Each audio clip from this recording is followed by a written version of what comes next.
بسم اللہ الرحمن الرحیم۔ رسول اللہ صلی اللہ علیہ وآلہ وسلم نے ارشاد فرمایا، میں نے خواب میں اپنے رب کو بہترین صورت میں دیکھا۔ اس نے فرمایا، مقرب فرشتے کس چیز کے بارے میں بحث و مباحثہ کر رہے ہیں؟ میں نے عرض کیا، تو بہتر جانتا ہے۔ رسول اللہ صلی اللہ علیہ وآلہ وسلم نے فرمایا، اس نے میرے کندھوں کے درمیان اپنا ہاتھ رکھا تو میں نے اس کی ٹھنڈک اپنے قلب و صدر میں محسوس کی، اور میں نے زمین و آسمان کی ہر چیز جان لی۔ اور پھر آپ نے یہ آیت تلاوت فرمائی، اور اسی طرح ہم نے ابراہیم کو آسمانوں کی اور زمین کی بادشاہت دکھائی تاکہ وہ یقین رکھنے والوں میں سے ہو جائیں۔ رسول اللہ صلی اللہ علیہ وآلہ وسلم نے ارشاد فرمایا، جب تم میں سے کوئی اپنے مسلمان بھائی سے ملے تو اسے سلام کرے۔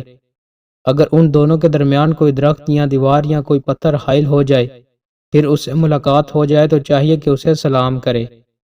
رسول اللہ صلی اللہ علیہ وآلہ وسلم نے ارشاد فرمایا کہ موسیٰ علیہ السلام نے آدم علیہ السلام سے بحث کی اور ان سے کہا کہ تم وہ ہو جس نے اپنے گناہ سے لوگوں کو جنت سے نکالا اور اس طرح ان کو تنگ کیا۔